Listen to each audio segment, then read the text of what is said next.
All right, so ladies and gentlemen, you read the title. Tonight we will be taking the I side with political test. You guys seem to like these videos, but let me first say, before we take the test, if you're new, be sure to subscribe to the channel for epic Christian and conservative content. And if you're, a returning member, still be sure to leave a like on the thing. But basically, what the I side with political test is, and again, these are kind of fun ways to demonstrate our ideas and stuff. Basically, how this is different from other political tests is it asks you these ideological questions, and then it actually ranks you in terms of political candidates, political parties, shows how closely you align. So it's a very interesting test. Now, I've not taken this test in a very long time. So I don't know how good. I do remember back when I was a libertarian, I used to really like this test a lot. I don't know if I still will or not. I was back in my cringe libertarian phase, I thought this was one of the most solid tests that there are. I don't know if that's still the case. We're going to find out tonight. But let me first address a few things. If you're watching on the replay, you can skip all this stuff, but let me first address a few things. The first thing I have to address is this super chat. Okay, Noah Boyd says the plan is not equal to uploading videos. Thank you for the $10, by the way. The plan equals saving America. The plan, not trusters, are selfish. All they care about is watching Doyle. They hardly do anything themselves to save America. This is actually true to an extent. I will grant this, but so as you guys know, tonight we were supposed to react to John Doyle's MLK video. As a matter of fact, I was going to stream yesterday because he said it would be out yesterday, and I delayed it to today because he didn't post, and I was thinking, okay, surely it'll be out today for us to react to on stream. And guess what? It wasn't even out. Okay, it wasn't even out, which was very disappointing, folks. Very black pilling. Okay, we were not happy about that.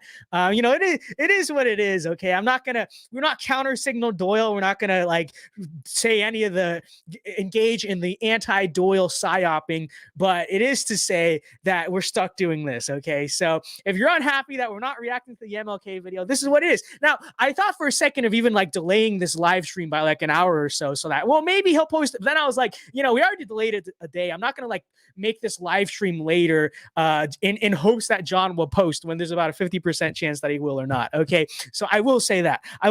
So this is what we're doing tonight. If you don't like it, deal with it. Okay. Deal with it. Don't get mad at me. But this is what we're doing tonight. All right. This is what we're doing tonight. So let's just get started with this test, folks. Now, before we begin, now, you know what, whatever. Let's just get started with this test. Folks.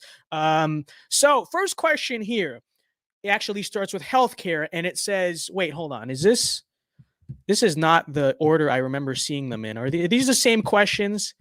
Okay, I think these are still the same questions. Okay, never mind. All right, it was out of order. But anyways, the very first question is, do you support the Patient Protection and Affordable Care Act, Obamacare?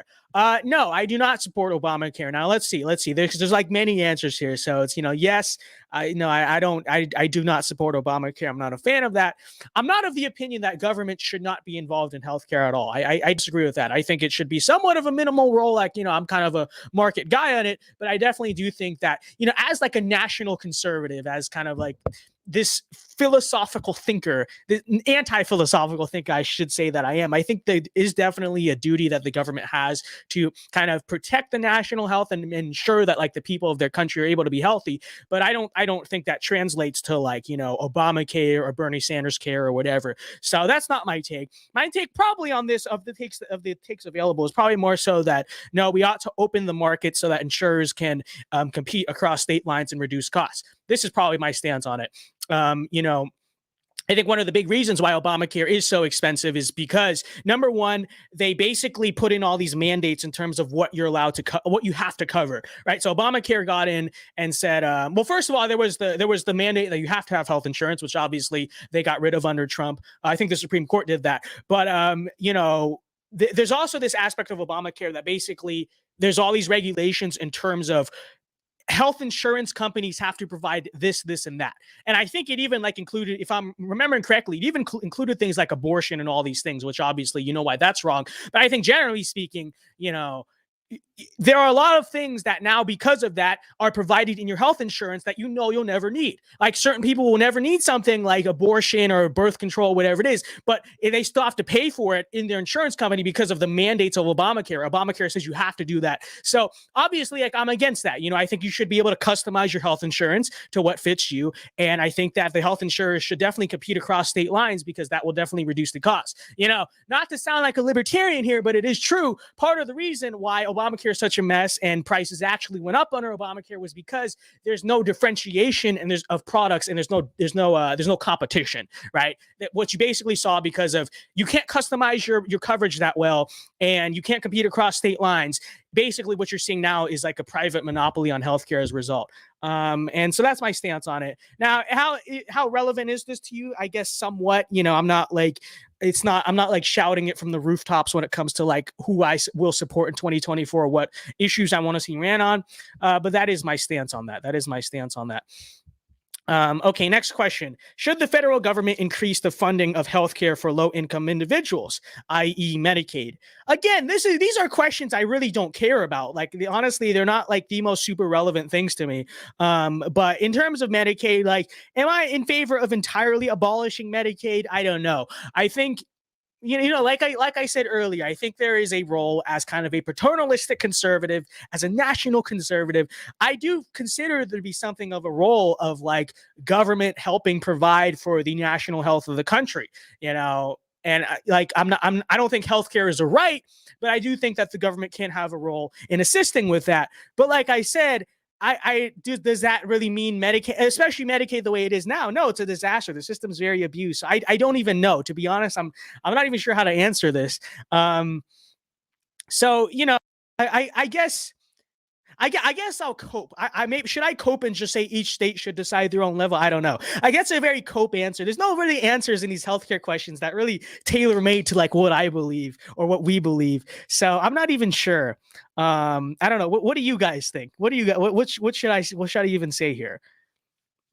I'm not even. Should I just say no? Maybe I should just say no, and I'll say it's like very unimportant to me, so it doesn't affect the test a whole lot.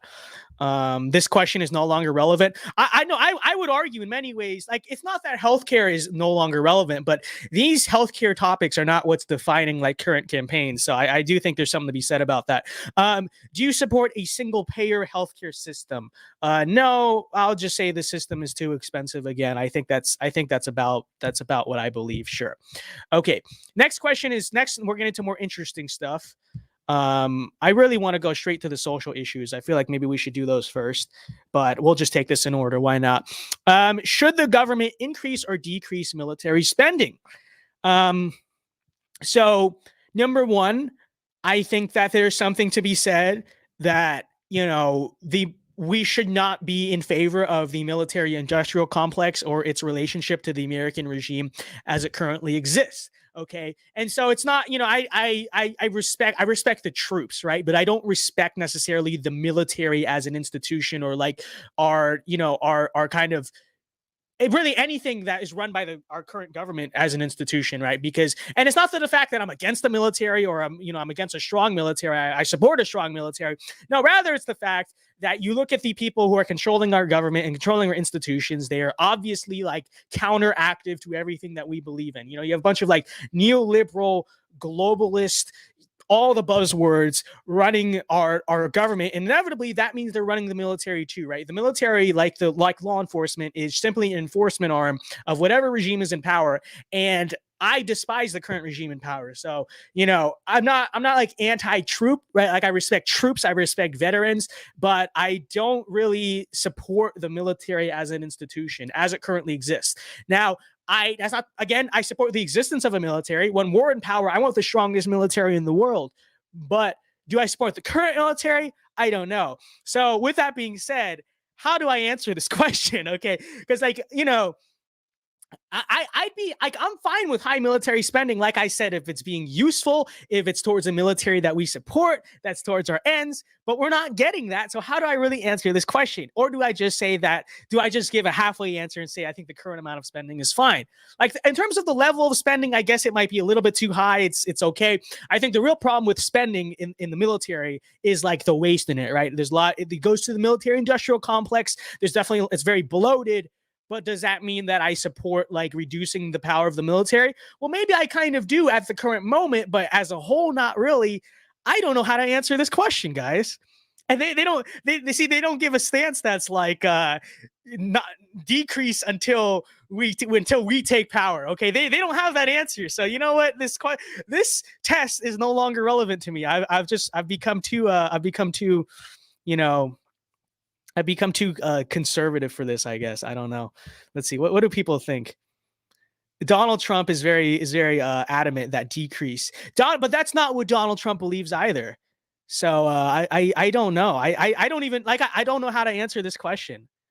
I don't know how to answer it. Well, I mean, I guess maybe this answer kind of, it's not what I believe, right? For me, it's not about the deficit. It's about, it's obviously about who's controlling our government, who's controlling our institutions, but it's kind of in the direction of what I, am in favor of. So I don't even, or should I, should I just say, should I just say that? I don't know. Like this is kind of what I'm trying to say, but not in terms of like the deficit, right? But it is an implication that like conservatives will have power, whatever. We're just gonna say that. Okay, this question is no longer relevant. That's what we're gonna say. All right, we're gonna cop out. We're gonna cop out of the question itself. Okay, should the U.S. accept refugees from Syria? Okay, here are the questions that are easy to answer. Thank you very much. The answer is no. Send all refugees back to Syria, and this is extremely important. There you go. I mean, there you go. I think that's see, that's easy. That's easy. I can answer this question. Okay, I can do that. There you go. Now we're getting into now we're getting into the good questions. Okay. Should the US remain in the United Nations? Absolutely not. Absolutely not. Well, yeah, absolutely not. Let's just say absolutely not. And remove the UN headquarters from the US. It is kind of a LARP. I know it's kind of a LARP to say we're going to withdraw from the UN because obviously that's not going to happen. But the UN is cringe. The UN is useless. And honestly, I think it's a good thing that the UN is useless, first of all, because the alternative to the UN being useless would be a UN that basically acts as a world government, right? Acts basically is this like basically like the EU to an extent. The alternative to a useless UN, you should support no UN, but at the very least, you should support a useless UN, because the alternative to a useless UN is a powerful UN, and this will basically be a UN that like exerts its dominance basically over like the nation states of the world, right? So this is an effective UN would be one that would actually like exert its power as sort of this one world government, overriding the wills of nation states, overriding the tides of nationalism and self-determination and those things. And so it is a good thing that the UN is useless. I'll say that. I mean, that's weird to say at first, but then you think about it, it's actually very good, because like the alternative would suck. It absolutely would. And especially, it's not like the UN is like exactly a traditional conservative Christian institution. You look at the things the UN's been shilling for, it's what do you see on like UNESCO and all these like UN run pages, feminism, all this stuff, look, free trade, whatever else, it's bad. So I will say probably the closest answer is like no, and get the UN headquarters out of the US. But realistically, I think it's just good that the UN is very useless, and we should not try to increase its power like whatsoever. So here we go.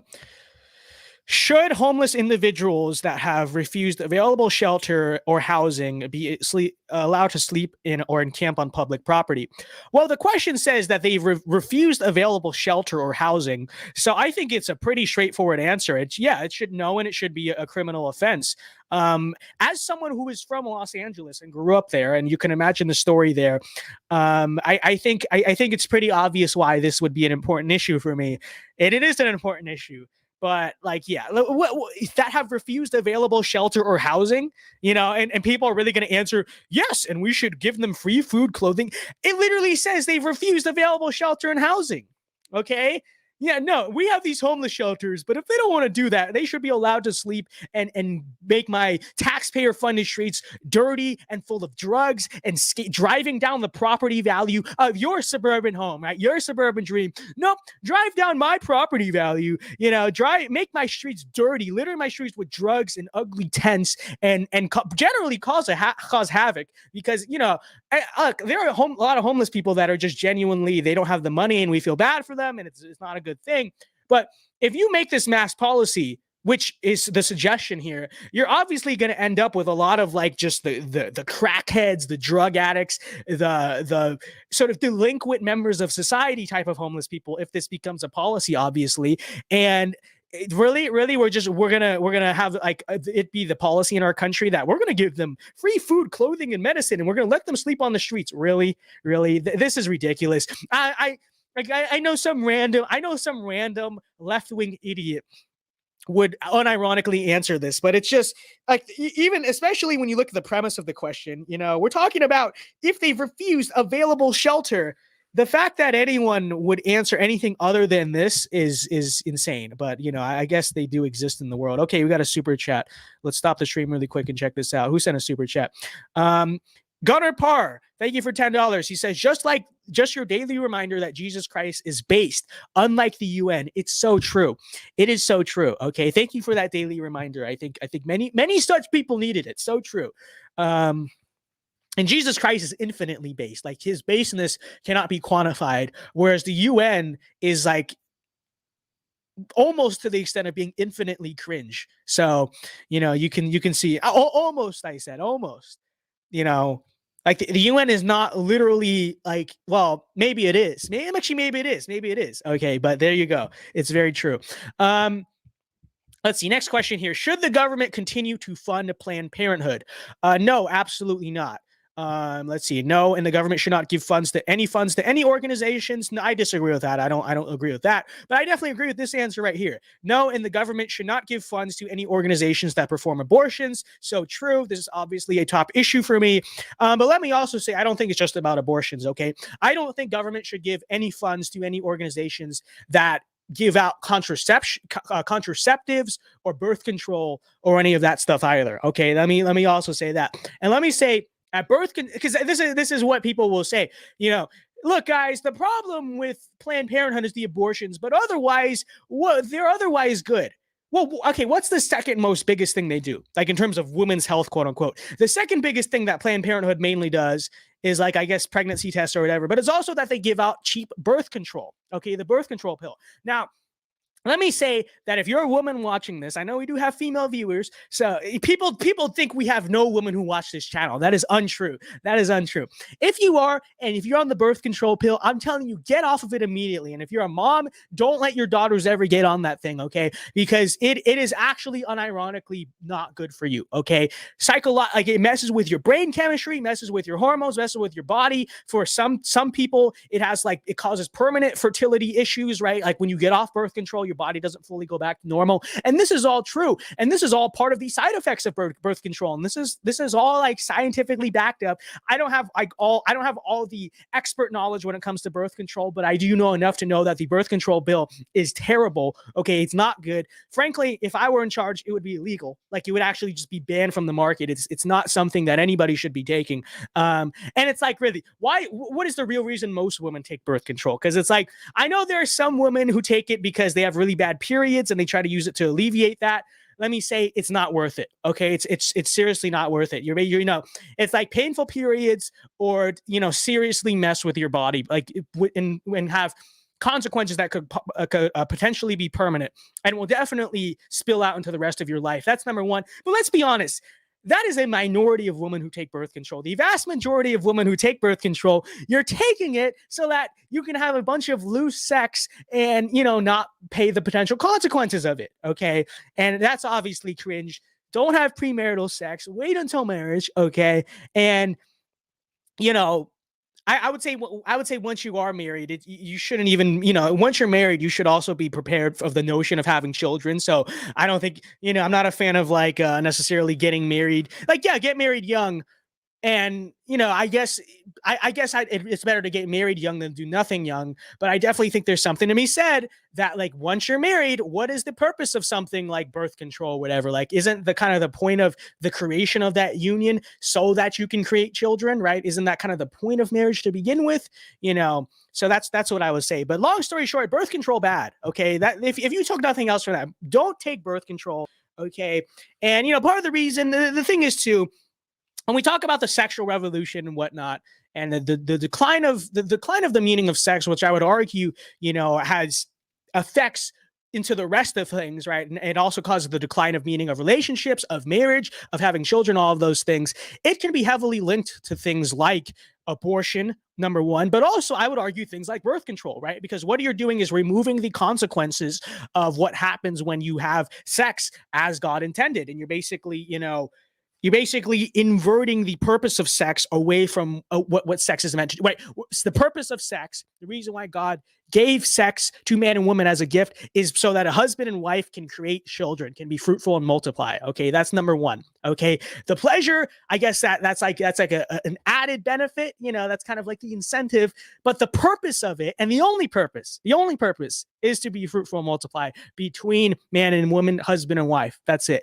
So yeah, but birth control, not good. Asher Meekoff says, when I met my girlfriend, she was on birth control for acne. I convinced her to get off it, and she thinks, yeah, exactly. And I think this is part of the scam. This is probably part of like the, big pharma kind of scam behind this. They give birth control as like this, they don't just give birth control to women who just, I want birth control so I can have sex or whatever. A lot of them, they say, well, you take birth control for your period, take birth control for, something like your acne. It's not worth it. Don't trust it. It's not worth it. Don't do that. Okay. Don't do this, folks. That's what I'll say. All right. That's what I'll say. And just stop. Just stop hooking up. Okay, that's how hard is that? It is. I actually, it is hard for a lot of people. I guess it is hard, but like, stop doing it. Don't get an IUD either. Okay, those things first of all, the concept, even, I'm sorry, we're rambling here, but like, I feel like this is relevant. The concept that some women, some like young college age women, genuinely get like this metal thing, they have it jammed up their vagina so that way, and that causes cysts most of the times. Like, it actually causes cysts. It screws you up. This like giant metal object shoved up in there so that you won't get pregnant. Really, is your hookup culture, is it really that worth it? Is it really worth cysts and health? Well, I guess to some people it is. I mean, the lack of impulse control, the lack of ability of people in our society to just say, well, I would like to have sex. Sex looks fun. It's pleasurable. I have a natural urge to have it, which we all do. But the lack of impulse control of our society to simply say, but I will not, I will just be disciplined about it. I will not do it until marriage, or, even at least in terms of a social standard, you at least wish if not all of society waited until marriage, at least they wait until they're in like a truly like committed relationship. I'm not endorsing that, right? My standard is you wait until marriage, but like, I would say people in a committed relationship doing it is significantly better, right? To an extent, better, quote unquote, than the utter state of like modern hookup culture or whatever. But it's just disgusting, dude. The lack of impulse control of our society is bad. It's bad. And you can link it to industrial technological society, whatever it is. A lot to be said there, but we will continue because I feel like we're boring people here. But we will continue to the next question. Okay. But that was very relevant. I feel like this stuff is very relevant. Okay. What is your stance on abortion? I'm obviously pro-life and I also oppose abortion yes, that's correct. That would be my stance there. 100% pro-life. Next question. Should health insurance providers be required to offer free birth control? Well, here we go. Like I just said, not only should they not be required to offer free birth control, I think birth control should be illegal. Okay, I do. I don't think it should be allowed on the market. It should be on the rest of the FDA list of like non-approved drugs or whatever. I don't think it should be allowed. And so what I would say, I mean, they don't have that answer here. But of the no answers, they have no, it should be covered like any other prescription. Again, I don't think so. No, the government should not decide what services a private business can provide. That's not my angle on this either. But this is probably the closest one. The government should support abstinence programs instead. That's probably the closest to what I would say my answer is. But again, I think birth control should be illegal. I do. I really do. Let's see.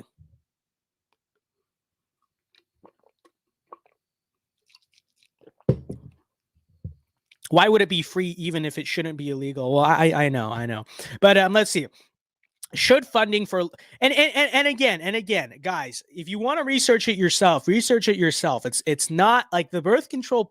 I'm not even saying that from a Christian perspective, because I just feel like it's like the point of it's to like degrade the meaning of sex to enable. No, like the real health benefits of birth control are bad. Okay, they are. Okay. And next, we're on to criminal issues. Okay, the first question here: should funding for local police departments be redirected to social and community-based programs? That's a cope. That's cringe. No, we should not be defunding the police or abolishing the police. Obviously not. Yeah, if anything, I think we should be increasing the resources for the police department in higher crime rate communities. Now, let me say, as we know, I'm not a big like back the blue guy in the sense that, I think that what we have in America right now is to an extent a state of anarcho-tyranny, right? We basically have a country where law enforcement, by design, by the people who run our cities, our states, our federal government, whatever, law enforcement does not enforce like actual basic, civil or criminal law, right? They allow criminals to run rampant. They allow liberal and left wing causes to like riot and go crazy, but the kind of what at the same time, here they are, confiscating guns, going after conservatives, things like that. So I'm not a big back the blue guy, but I'm not really like not a huge fan of the police, not because I'm against the concept of police. I believe in law and order. I'm a conservative. I believe in order. I believe you need order first and foremost to have a healthy society. And like I said, when we're in power, we're going to be giving a lot of funds to the police. But my issue with and so that's why I gave this answer too, because we need to be putting police departments in high crime rate communities and enforcing the law, obviously. But obviously what you're seeing a lot of police departments being used for in America today, especially in like the blue cities, like I said, is not to enforce the law, not to enforce, Western law and order. It's to basically enforce anarcho-tyranny, right? They allow criminals to run rampant because of, liberal people in charge. At the same time, they go after conservative people who are doing nothing, and that's my stance on it, so like same stance on the military. So it's just like, so long as we have a regime in power that is against us, my relationship with the police and the military and institutions that serve as the enforcements of the regime in power, I'm not going to be a big fan of them. But I'm not in my ideal society when we are in power. I'm not for abolishing these things. I'm for strengthening these institutions, if anything. But so that's my stance on it. But yeah, law and order. Don't defund the police. That's a stupid idea, And it's like, what would defunding? I know, because I know some conservatives are behind the idea of defunding the police because it's like, we'll get rid of the tyranny, bro. No, what's going to happen if they defund the police or abolish the police? All it's going to happen is you're going to increase the strength of the federal police, federal law enforcement, okay, the feds. And the feds are 1,000% more against you, persecuting you more, and against conservatives, against us. And they're way more despotic and bad with their power than local police, okay? So that's a cope. That's a cope. Conservatives should support defunding the police because it'll help help us have more freedom against the regime. No, it won't. It'll make things worse. Okay, local police are not perfect, but in many ways they are kind of a shield from like federal law enforcement, which is worse. Trust me, you don't want to deal with federal law enforcement. Okay, so let me just say that. All right. Next question: should police departments be allowed to use military grade equipment? Well, I think that when you have, honestly, I think yes. I'd say probably only in response to extreme situations. But I'd say when it's necessary, yes. Okay, and I don't think it's necessary when a bunch of conservatives are having a protest, obviously. But you look at the cartels. You look at the type of firepower that like the cartels down south have. The cartels have, and like a lot of crime syndicates have like the firepower of like small military. So I definitely think that law enforcement should have it at their disposal when they need to like enforce, when they need to counteract that. But like I said, extreme situations, I don't think they should be walking around, in SWAT gear all the time. But I think it definitely should be an option if we need to.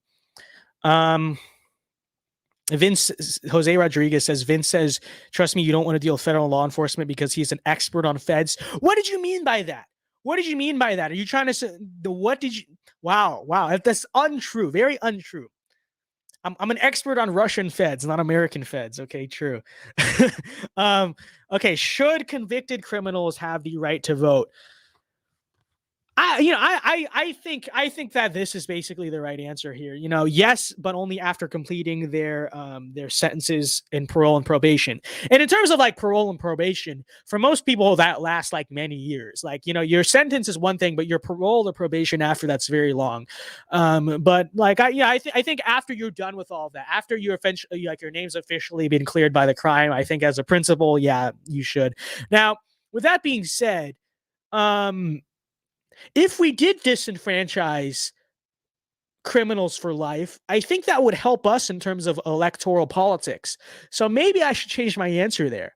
Should I? I don't know, because it's like, I don't know, like you look at the political demographics of most people who are in jail. What political party do you think they're associated with? I know you have a what's her name? You have that one criminal justice reform chick from the Trump administration or whatever, and you have like Angela Stanton King, I guess.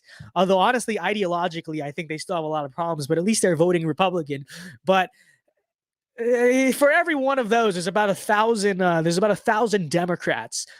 So maybe we should just disenfranchise all people who are in jail. But I'll just leave that answer. But that is something to think. That is something to think about. That is something to consider. I don't know. It's something to think about, right? Okay. Partisan bias. It's so true. It's so true. I mean, maybe that should be my answer there.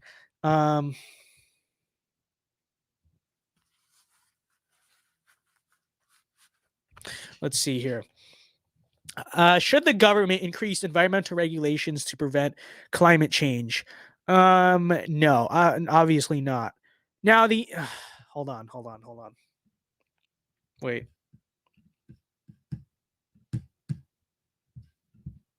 Okay. I'm sorry. The answer, according to you, I don't know if they implemented it yet, but according to YouTube, the answer I gave to the question is not like supposed. I'm not even sure. So you can guess what answer I gave for that question. Okay, you can guess my answer there. Should the U.S. withdraw from the Paris Climate Agreement? Yes. Yes, until other countries are held to the same standards. I know that's Trump's stance kind of on it, but I don't think we should be in it to begin with. Like even if all the countries were held to the same standards, I'm not really a fan of that thing to begin with. Okay. Next question. Should drilling be allowed in the Alaska Wildlife Refuge?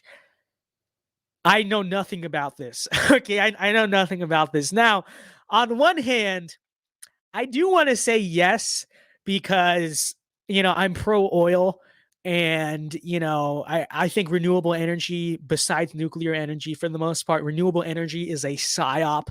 It definitely is. And I feel like this is some cringe environmentalist thing. But at the same time, as like a true conservative, as like a conservative conservationist, as like a paternalistic conservative, I definitely am kind of uncomfortable with I don't know the specifics of this. That's the thing. But the concept of drilling in like a wildlife refuge, like in a national park or whatever, and handing that over to the oil companies, even if we're regulating them or whatever, I don't like that. That idea kind of rubs me the wrong way. You know what I mean? Like I do believe that our national parks and our refuges and our state, like they should just be left alone. Like that's my stance on that. Like we should have them to enjoy, and it's like, we could say yes, but with very strict environmental regulations. We could say that. Will those be followed? Might there still be some like environmental problems, oil spill, whatever? I don't even know how it works. That's also a possibility. And I don't know if, as like a conservative, as like a traditional conservative, I don't know if I really like the idea of big oil companies just drilling in the middle of like our national parks. Like, I don't know if I really like that idea. Now, the other thing is, at the same time, if I answer no, I'm siding with the environmentalist cultist, right? That's who I'm siding with. I'm siding with those people, the hippies, the earth worshippers, the sun worshippers, the pagans who worship the salt crystals.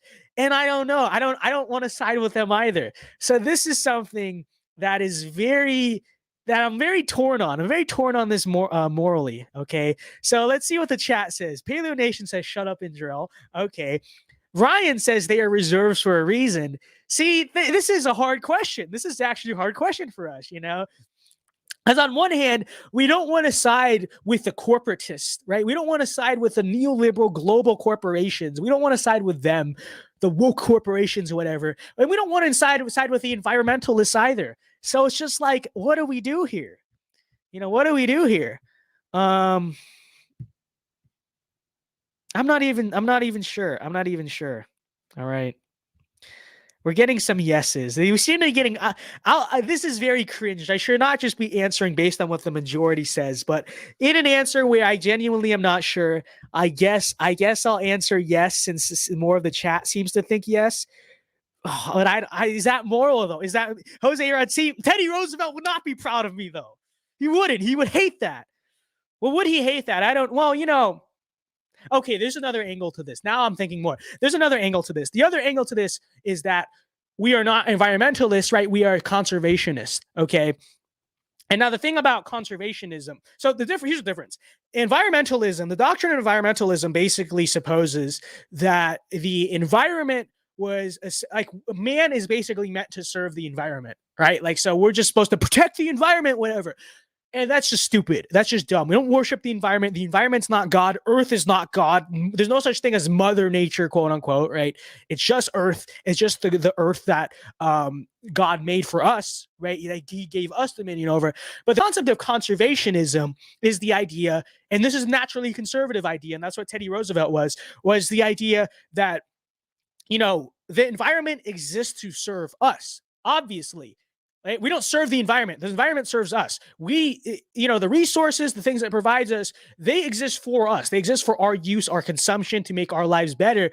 But we ought to, but so that, you know, for long-term generations or whatever, and for the future, and so that these things are sustainable, we need to be using them in a sustainable, responsible way. That's the doctrine of conservationism. That's a naturally conservative doctrine, right? We're conserving the natural beauty of this country so that future generations can enjoy. We're you know, the things like that, right? We're using energy, we're using resources responsibly so that our children, our grandchildren can enjoy them as well, right? But not, oh, Mother Nature's no, not because of that. That's environmentalism. This is conservationism. Now, that being said, I think there's something inherently conservationist, not environmentalist, but conservationist, Teddy Roosevelt-esque, about saying, you know, this environment exists to serve us. So on one hand, you know, we can enjoy the wildlife, we can enjoy the national park side of it. But on the other hand, we can also use the resources in a responsible manner, right? With strict environmental regulations, we can use the resources in a way that is beneficial to us, but in a responsible, paternalistic, moral way. So you know what? Now I like this answer more. Now I like that answer more. Okay. Now I've rationalized to myself why I think that's the right answer. Okay. We continue. Let's see. We should not let our parks be ruined. Well, I'd see that. That's why I'm torn, but that's also not what I'm suggesting, right? I'm suggesting responsible usage of the resources. I don't know, guys. Can we just continue here? Okay, fine. I'll put it as least important, so that way it won't, you know, whatever. Okay. Do you support increasing taxes for the rich in order to reduce interest rate for student loans? No, not really. No. I don't know about these two. I'm just going to put no. And it's not a very important issue, but my answer is no. Okay, next thing. Should critical race theory be taught in K through 12 immigration? Not K through 12 immigration. In K through 12 education? Obviously not. So let's see. What are the answers here? Oh, yes. It also add intersectionality in the 1619 project of the curriculum. Shut up. Be quiet. We cannot end racism until we acknowledge that our institution's laws, history, are inherently racist. I don't know. Let's see. Is there a no answer that suggests that it should just be banned from all of our institutions and we should just teach epic patriotic education? And that answer doesn't seem to be here, so I'll just put no. But I feel like it shouldn't just be banned. It should be replaced with like patriotic American education. Okay. But so I'll just put no. I'll just put no. That's obviously a very important issue, but that would be my yes answer. Should the federal government pay for tuition at four-year colleges and universities? I don't know. I really don't care. Um, I'll say no. Now I will say, like, like I said, in our ideal country, it might necessarily against the concept of higher education as a whole. Not entirely. I do think we need to like preserve our arts. We need to, have education, things like that. But I think in a pragmatic sense for the time being, and really probably the way it's going to be for a long time to come. The American university obviously is an indoctrination center for the left and for, left-wing social causes and many such things. Did we get a super chat earlier that I missed? Both no oh yeah, he says both nature and oil are base. So it's so true. It's so true. It's very tough, is it not? It is extremely tough. So let's see. But really, like realistically, for a long time to come, it shouldn't. The American university should really be an institution that we ultimately are trying to reduce the power of as much as possible, right? Because it's also very hard to change academia very quickly. Like we can take over other things and immediately exert control over it, but it takes a lot of effort unless you're gonna really go like full Joseph McCarthy, which realistically Republicans are not. It's going to take a lot of effort to really change the American university. And so I think really in the meantime, we ought to just try to reduce its power, and I think there's something to be said that I don't think most people shouldn't go to college. I think college should be reserved for like a kind of minority of society that, once is going to be the future preservers of art, or other things, kind of the things that you need higher training for, those types of jobs. But I think for the most part, college is largely a psyop to like delay adulthood, right? To like prolong adolescence and delay marriage, delay having kids. Because think about like before going to college was prominent. By like 20, 25 years old, people were married. And part of the concept, I guess, was like when you're out of high school, you were seen as an adult. But now because of college, we have sort of this concept of like prolonged adolescence. You're still kind of a kid. You're not really adult till you're like 22, 23. And then there's grad school and you got to get your internship and, work your way up. I think there's something to be said. College as a whole is kind of a psyop in that sense, but whatever. And like I said, I think the point of it is to delay marriage, delay having kids, and we know why they want to do that. Should the U.S. raise taxes on the rich? No, I'm not a fan of higher taxes. I do think the rich. I do think many rich people in America need to be investigated and potentially prosecuted for many other such things. But I don't think the solution to this is like raising taxes. I'm not a fan of that. So let's see what the no answers are here. No, but lower taxes for the poor. I do support that. No, keep the current tax structure. No, the current tax structure sucks. Abolish the income tax to disallow all deductions and increase the sales tax. That's kind of based. I don't like. It's not. It's just based because I wouldn't have to pay income tax, not because I'm trying to be a libertarian LARPer or whatever.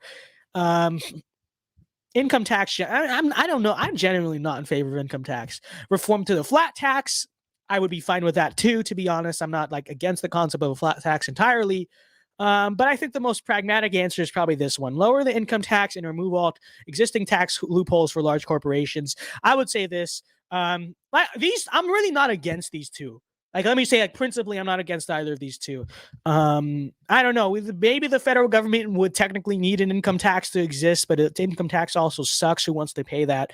Flat tax, I'm not against that idea. But I think pragmatically, and what we can do realistically, and what we have, like, the most immediate power to do, and what is most important, is number one, to lower taxes. Like, yeah, okay, I guess we've been doing that for like decades, but they still find a way to go up somehow, which is very interesting. You kind of wonder what the Republican Party's there for. But really, the real reason I put this is because I think we need to be removing the loopholes for large corporations. I think that's number one.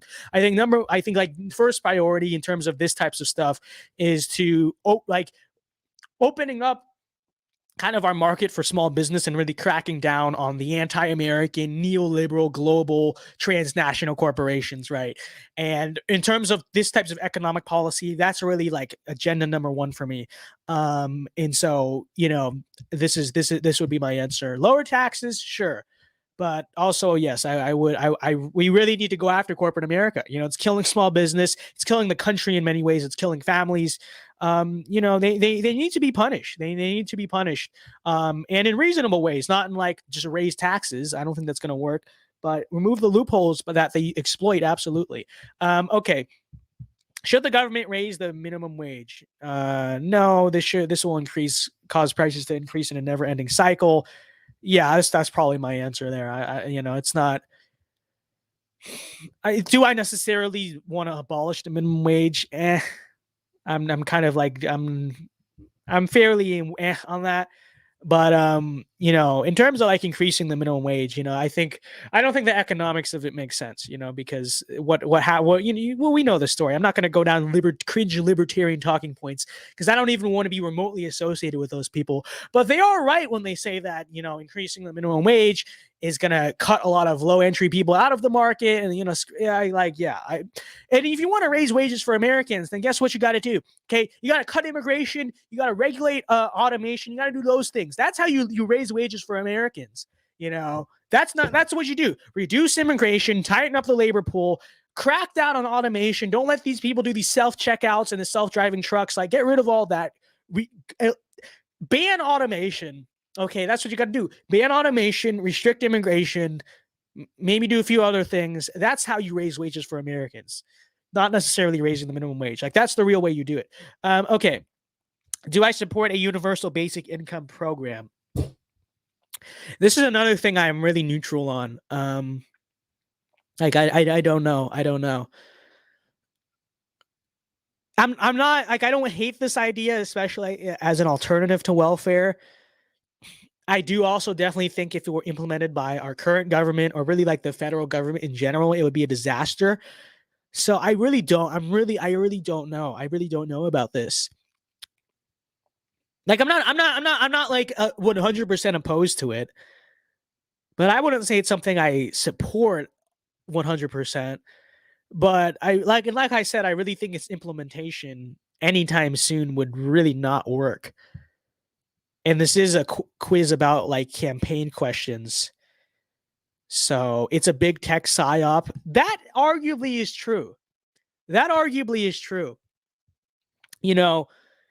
I remember Andrew Yang. Remember how a lot of like right-wing populists thought he was cool. I thought he had interesting ideas for like a short period of time.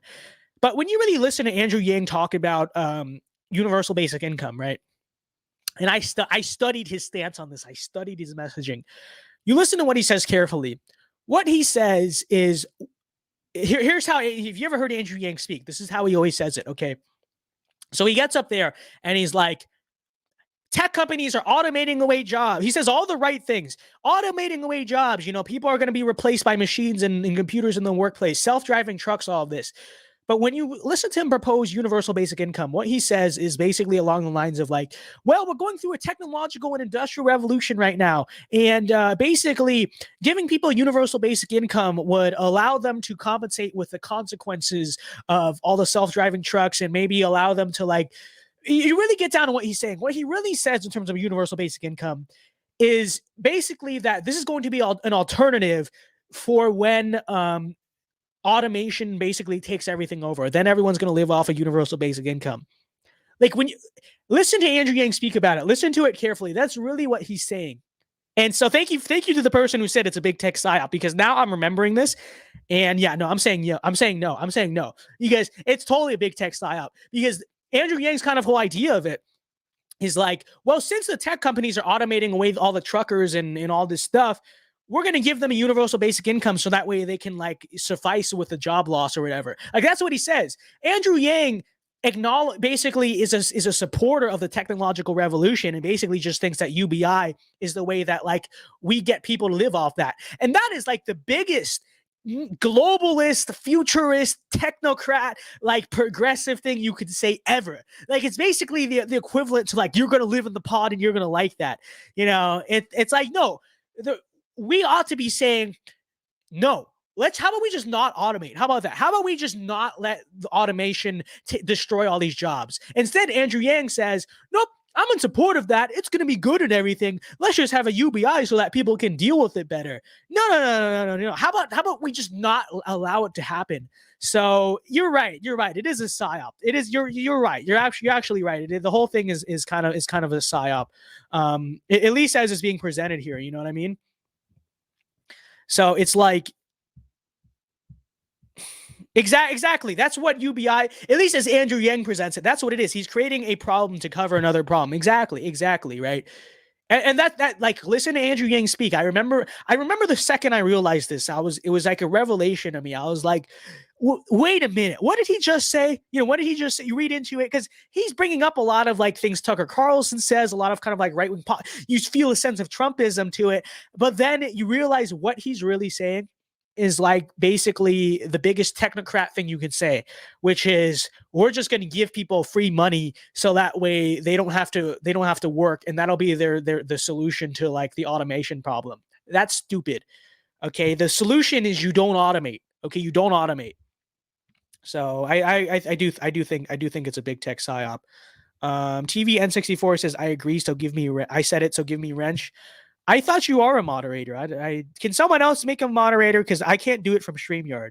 Like, it doesn't let me do that. It doesn't let me give moderator from here. So if another moderator can do that, that'd be nice. Okay. But should there be restrictions on the current process of purchasing a gun? No. Let's see. What are the no? Only for assault weapons. Shut up. Assault weapons. There's no such thing. Every weapon is an assault weapon if you use it to an assault. No. Here, that's base. Yes, the government should pass a national stand your ground law. They absolutely should. You should have on the books like the unfettered right to self-defense. In most states it's great. Like I think in California, a lot of other states, you have something called a duty to retreat, which is basically like you have as it sounds, you have a duty to retreat first, and so you don't really have the right to self-defense. No, it should be the law that if someone comes up to you, points a gun at you, whatever, threatens your life, like you should just have the right to self-defense. You shouldn't have to try to like run away first or whatever it is, and potentially get killed or whatever while you're still trying to run away. No, you should have the right to stand your ground, self-defense. So yes, I'm 100% in support of a national stand your ground law. I'm lucky to live in a stand your ground state. We love it. We hate duty to retreat. Duty to retreat is ridiculous. Like in California, like, to my understanding, the law basically says if someone breaks into your house, your first duty is not to just like stop them, to put it down. Your first duty is like to try to hide or to try to run away. In your own house, on your own property, your first duty is to retreat. That's ridiculous. And not to be a boomer, but that is also un-American. We're Americans. We don't retreat. It's true, though. It is unironically true. No, we stand our ground. You stand your ground law. True. And that is very important to me. I want a national stand your ground law. Duty. Imagine. Did you hear? It sounds stupid. Duty to retreat. Really? How about the criminal not have a duty to commit crime? How about that? Marshall Walker says, ironically, California has the best stand your ground law. You can pursue your attacker. Is that I have heard the opposite. Growing up, I heard the opposite. Growing up, I always heard you had a duty to retreat. So I don't know if that's true. If that's true, and I was just talking out of my ass, then I apologize. But this is what I was told. Like growing up there, is like you have to have a duty to retreat.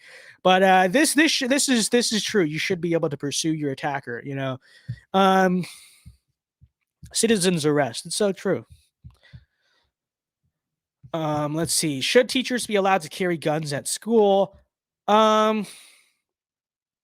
I like this answer. I understand people have reservations about it. It's really my stance that, I think maybe you can have a special permit for it, I guess. But I think really realistically, the way I see it is that if you have the right to carry in that state, whether that's because you have a concealed carry permit or if it's just a constitutional carry state, my stance is that you should be able to carry that to your workplace, and I think this is I don't think I have to explain this, but I think school should require at least one teacher or security guard to be armed. I agree with that. And generally I think that, we talk about the soft target thing all the time. Like, yeah, the schools will be way less soft targets if we allowed if it was knowledge that people were armed. And also think about the utility of having armed teachers. You see, if it's like a security guard or a school cop, which I'm in favor of those, but where they are. Usually, that there's one of them. Like their spot, whatever. And so at least there's a degree of predictability for someone who's like wants to commit a mass shooting or whatever. If you just have a bunch of teachers that are just concealed carrying, you don't know which ones, like that really makes your school like the weakest. I mean, the strongest kind of fortification there is, because it's not like there's one person, or maybe you go for the cop first, you go for the security guard first. From the mass shooter's perspective, you don't know who to go for first, right? Like, and you don't know who, and it can be anyone who's carrying or whatever, right?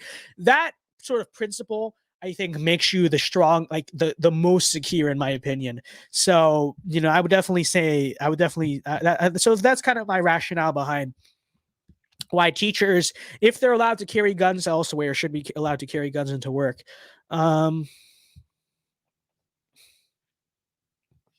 So, should victims of gun violence be allowed to sue firearms dealers and manufacturers? No, this is stupid. That's just stupid. Oh, someone killed so and so with an AR-15. Therefore, it's the fault of the person who made the AR-15. It's like this idea, this idea is ridiculous. It's not just stupid. Like, do you understand do people understand how insane they sound? Like, it doesn't even make sense. You're gonna sue the firearms manufacturer for the fact that someone killed someone with a firearm? The firearms manufacturers don't even sell the firearms, first of all, directly to the person. So it's not like they're responsible for that. Really, it's just like, well, look out, the AR-15 was so dangerous, and it's okay. I'm not getting into this. It's just stupid. It doesn't even make sense as a concept. How are you gonna sue the manufacturer because my gun too scary? And he killed with scary gun. It's stupid. It's dumb. It's just dumb. There's nothing else to say. It is a genuinely insane thing. It's an insane concept, even as a concept. Like, it doesn't make any sense whatsoever. It's one of the dumbest. It's genuinely one of the top 10 dumbest things that the modern left has come up with over the past decade. I'm not exaggerating when I say that. It literally makes no sense. Like, and they all do dumb things, but sometimes it's dumb and it's just evil, not dumb. It doesn't make any sense. It makes no sense at all. Okay. Should the president be able to authorize military force against Al-Qaeda without congressional approval? I'm generally more of a favor that I think Congress should approve all military conflicts. I think that, this sort of use of like executive power, the extension of executive power when it comes to, the use of the military, I think it really is one of the big catalysts for all of these foreign wars, right? Because the reality is most of our foreign interventions over the past 50 or so years, the ones that we don't like, the ones that we do like, just regardless, all basically very few, I don't even think any of them, but basically very few of them would have been, or I should say, okay, scratch what I just said. Very few of them would have ever happened if Congress had to approve them. Okay. Because for the most part, Congress really doesn't declare war unless they see it as absolutely necessary. So I think that reverting back to the standard is definitely kind of a first step towards moving back towards a more isolationist foreign policy. So that's what I will say. Now, with that being said, should the U.S. assassinate suspected terrorists in foreign countries? I think if there's undeniable evidence they're going to attack the country, you need to protect your people, I guess. Now, do I necessarily trust our foreign policy establishment to dictate that? No, but it is what it is. What are you going to do, right? Okay. Electoral issues. All right, very interesting. Should the Electoral College be abolished? No, it should not. No, it should not. If anything, it should be made to be less democratic. Okay, it should be made to be less democratic. Well, you guys. I think you guys know that. But let's see. What are the no? But the balance of votes by population should be updated. No, that sounds like you're trying to make it more democratic. No, the Electoral College ensures representation of the whole country instead of just major cities. I don't even know if that's the primary reason why I support the Electoral College, or at least I defend the Electoral College as compared to like a direct democracy. But I think that is a fair take. It's definitely true. It's not wrong. Now, I think the real reason I like the Electoral College is basically because it's just undemocratic, and that's why I like it. But this answer works. I guess this answer works. And that is true. Okay, that is true. I don't like the whole representation of the whole country thing because it basically suggests that that's what it suggests. It suggests democracy. It implies democracy. But with that being said, there's definitely something to be said about the fact that America is not just major cities, and I definitely think rural Americans should have a government that works, that doesn't do what they want necessarily, but just works to serve them, right? And I think cities are cringe. We hate cities. And so if anything, what I would really say is that we should have an electoral system that disenfranchises the cities, okay? Partly because we would just win all the elections, and partly because I also think there's a principle behind it, because it would really, because the thing is, reverted back to the property ownership standard, right? Like back when America was founded, you had to be a property owning male to vote, okay? Which I think I like that system, I really do. But and there's something to be said too, that when you really own property in a country, there's some degree of buy-in, right? There's some degree of connection to your society, I think, and that sort of stake in your country, I think, is part of why owning property, I think, should be a prerequisite to voting. But with that being said, also consider the fact that if we think about this, because I thought, for the first time I said this, I was like, well, I don't know if we could do property ownership today, because nobody really owns anything, right? Banks own things, landlords own things, but no, people rent, people lease. Even if you have a mortgage, I think you don't technically own it until that mortgage is paid off or whatever. And I'll say we can make an exception for mortgages. I think if you're a homeowner, not renting the home, but you have a mortgage and your name is on the home, I'll give you the right to vote, okay? But I think that if we did bring back the property ownership thing, it would disenfranchise the cities the most. Because think about it. What happens in cities? People rent, right? People live in apartments and things. It is in rural America the most that people actually own their land, right? You own your land, right? They own their land, they own their little ranch, they own their little home or whatever, right? So if you brought back the property ownership thing, what you would indirectly do is disenfranchise the cities, okay? Which is just based for many reasons. It's based for direct partisan reasons. And it's also just based because, I think the property ownership thing, like I said, the buy-in to your society, I think kind of living a more slowed down, small town, rural life is inherently more traditionalist, more conservative. It conserves social traditions more, all this and that, all those things. But just practically speaking, we could disenfranchise the cities. And imagine what Georgia would look like if we disenfranchised the majority of Atlanta or LA, or even think about well, I don't know, California might not apply, but think about the state of New York. Dude, if we just could disenfranchise the cities, it would just be so good. And if we brought back the property ownership thing, we could do that. We could literally unironically do that. Because all these people in apartments or whatever, they're not going to be able to vote, okay? And I live in an apartment, but I don't think voting is a right. So I don't care if I lose the right to vote. I care about what the politics of my country looks like. And if we did this, it would be great. It'd be great. So we should do this. Okay. You should do this. Disenfranchise the cities. So yeah, I'll say this answer for now. But really, we should not be representing the whole country. We should actively be disenfranchising the major cities. That's my stance on it. So there you go. All right. Yeah, good luck, renters. But then you're disenfranchising poor people who can't buy things. Too bad. We're saving America. The poor people are going to be better off because we'll have a based country, okay? Okay, voting is not a right. Should foreigners currently residing in the United States have the right to vote? Absolutely not. Only legal citizens should be allowed to vote. That's pretty self-explanatory. Now, that being said, like I just said, I don't only think that only legal citizens should be allowed to vote. I think that only property owners should be allowed to vote. Okay, but you know what? We'll say that for now. Okay. Should a photo ID be required to vote? Yes, absolutely. Oh, whoa. Whoa. Let me answer I have to answer it off camera. I clearly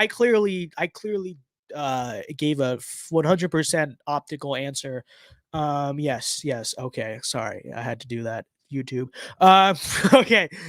Should I put most of I did. Okay. Should political candidates be required to release their tax returns to the public?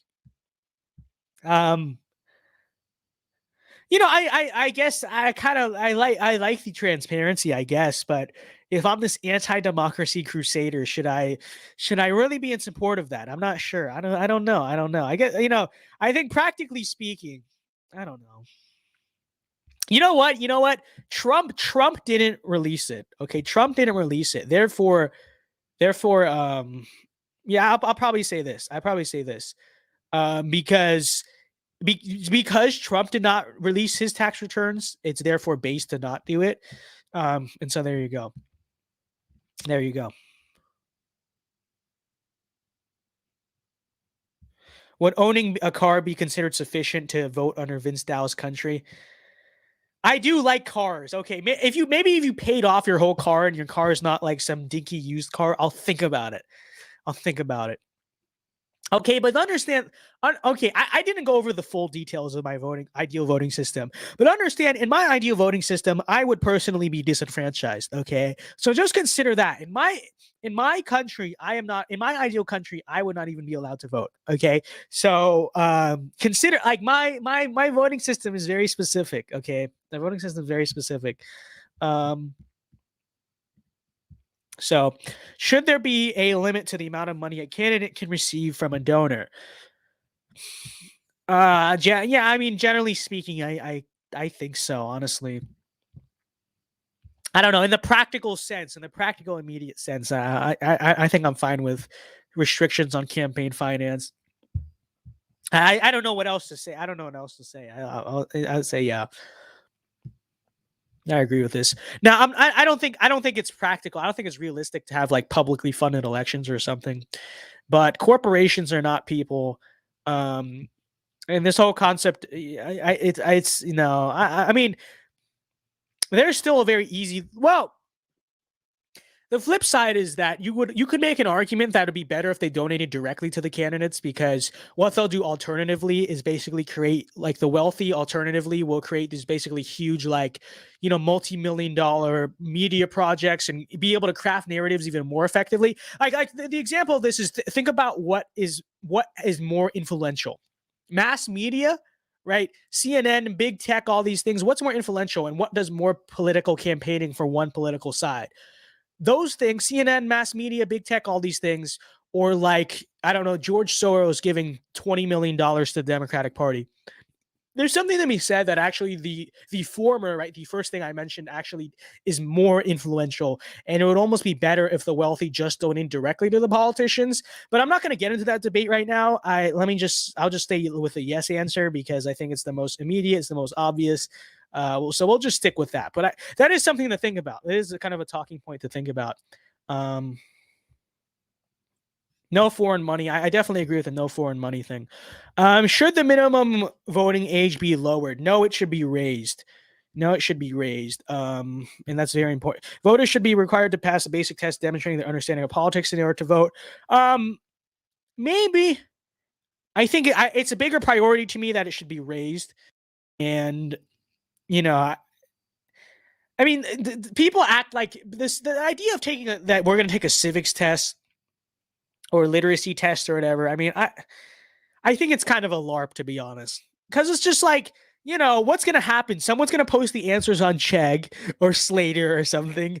And, like everyone or it's like people will be able to pass it. The Democrats and their institutions will make sure that like everyone passes it, that they want to vote. So I think that's kind of a LARP. Yeah, we just need civics classes. Like, okay, so consider this for a second. Like, think about AP government, okay? In most classrooms in America, AP government is a liberal class being taught by like liberal teachers. And that's what you want to like mandate that every kid know. I think that's kind of a LARP. I don't think that's realistic. I actually think that's not smart. But so I'll say it should be raised. 21, not really. I'd say 25. I think 25 is a good age.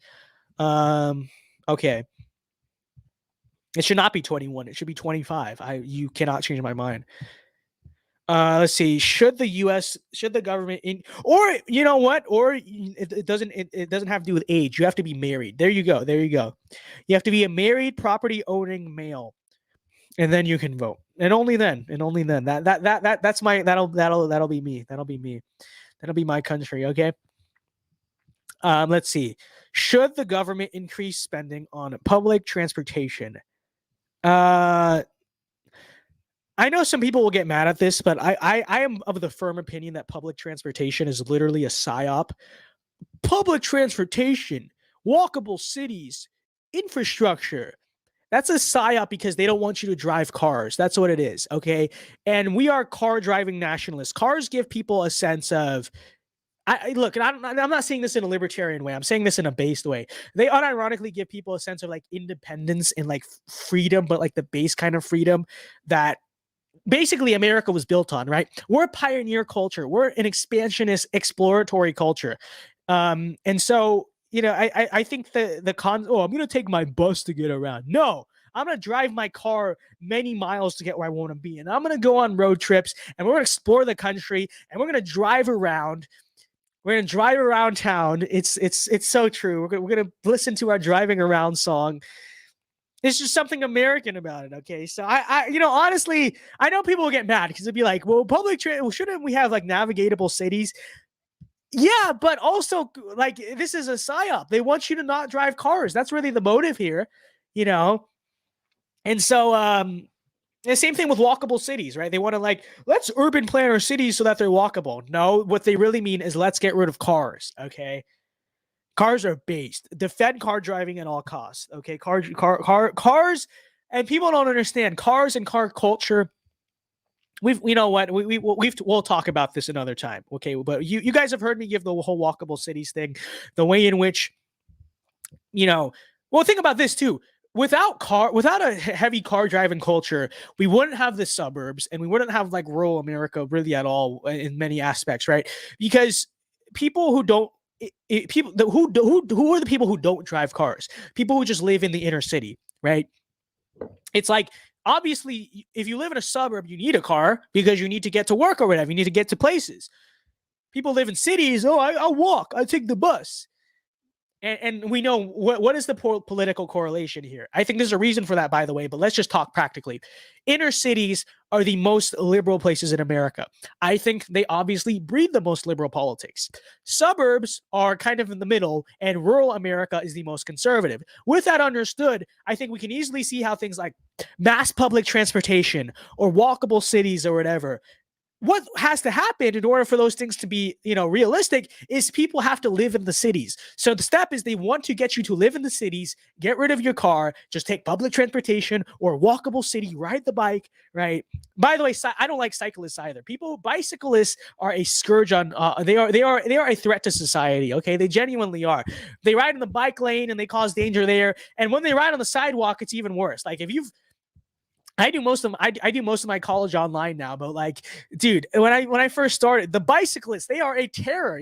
They just ride all around in the middle of pedestrians, zing, zing, zing, zing. They're ringing their stupid thing. No, bicyclists are cringe. Riding a bicycle is not based. Okay, it's not. Say whatever you want. Okay, cyclists are cringe. Walkable cities are cringe. Public transportation is cringe. We are a car driving culture. We need to keep it that way for actual political reasons. Okay. Liberal who cares? You don't get it then. You don't get it because it's not just about politics. Inner city living is an inherently left-wing progressive way of life. Okay. That's why it drives liberal politics. There's a correlation, not the other way around. Okay. Let's see. Should the government increase spending on public transportation? So to answer this question, no. Should we privatize? You know what? I'll just say no. This answer is kind of saying what I'm trying to say, but I'll just say no. Should the government? Okay, here we go. Here's another question I can't answer on stream, so let me just give the answer here, and you can guess what I answered. And then we'll like figure out from there. Okay, so let me just answer this question. Okay. I swear I gave an optical answer. Okay. Do you support the use of nuclear energy? Yes, I do. Um, with public subsidy, without it nationalized, whatever. The answer is yes. You figure out what how you want it done. Okay, but I am a supporter of nuclear energy, generally speaking. Um, I still think you can't replace good old oil and gas, but it's definitely, if you're going to talk about renewable energy or alternative energy, it's you definitely got to be doing nuclear, not like wind or solar. That is just not effective. Um, what if the quiz somehow recommends Vince vote for Ben Shapiro? Yeah, you never know. I don't know. We'll see. We'll see. I don't know how good the quiz is in terms of candidates. Okay. Next question. Should producers be required to label genetically engineered foods, aka GMOs? Absolutely yes. Now the question is, would I prefer to ban GMOs, or do I just think that consumers have a right to know what is in their food? So here's why I'm kind of torn on this. Okay. Here's why I'm kind of torn on whether or not we should actually ban GMOs. And there's a drill going on there. That's a vacuum. Never mind. Okay. Here's why I'm kind of torn on the question of GMOs. So first of all, it's a question of like what constitutes a GMO, because technically all the food we eat in a way is a genetically modified organism. Like, have you ever seen like an apple tree out in the wild or something? Like, no, absolutely you have not, right? An apple tree, for instance, exists because of genetic modification, right? What happens? People like cross seeds with each other, they domesticate plants, right? Like all the food you eat in a way is a genetically modified organism. So that's the first of all. So what actually is a GMO? Now, on the other hand, I definitely don't trust the food industry. Okay, I don't, and none of us do. But there's also like something to be said that, like, I don't know, pesticides. We want to talk about like what's really toxic in the food. It's actually the pesticides, right? Those are like the worst chemicals, and they spray them all over the food. Like, those are the bad chemicals. Those are bad. Those are not good for you. Those are all the carcinogens, things like that. And a lot of the reason why they make GMOs is so that they don't have to use pesticides, right? They just breed them through the genetics to be just bug resistant or whatever. But if it's the food industry that's doing that, do I necessarily trust it? No, I don't trust it. At the same time, the alternative is pesticides and the spraying of chemicals, which I imagine has to be worse for you than GMOs. So I don't know if I'm in favor necessarily of banning GMOs for that reason. Okay. Someone's going to take that out of a context and say I'm shilling for the globalists, or I'm not. I'm giving a base take on this. I'm not unred pilled on the question of the food industry or whatever and the chemicals in our food. What I'm saying is that I think non-GMO foods and obviously non-organic, but also the non-GMO foods might actually be worse for you because of the pesticides. So that's why I'm not sure. Right? Like, see, that's what I'm saying. It would be better to have resistant crops than pesticides. Like that's what I'm saying. And like I said, I don't fully trust the genetic modification. Do I? Like, do I really trust what they're doing? What's going on here? Not really. At the same time, it depends, because if your genetic modification is you're just crossing the seeds of like one thing with another, I'm fine with it. Now, if you're going in and like altering the genes like manually, that's a little sussy to me. That's a little bit of evil scientist to me. But if you're just doing what humans have done for all of history, which is cross this strain of rice with that strain of rice to make a new strain of rice, that's I'm totally fine with that. So the chat seems to agree. So I'd say yes. I'd say yes. I think people deserve to know if it's a GMO. And there is something to be said about this too. Yes, I trust the science of responsible food engineering, but I don't trust the motives of food companies selling them. Maybe I should honestly say that answer. That answer might actually be. But then it says I trust the science of responsible food engineering, and that just statement just sounds like I'm trying to be a libtard. So I'll just stick with that answer. But like I said, I think GMOs are suspicious, obviously, but I think pesticides are definitely worse. They're definitely worse. And so, maybe in a way you could argue, because the anti-GMO thing is fairly prominent, the news media got up here when GMOs first started to get talked about. They kind of scared you about them. Maybe one could argue the anti-GMO thing. It may even be a psyop in itself, but I don't know. But we'll not endorse banning GMOs at the moment. That's what we'll say. So.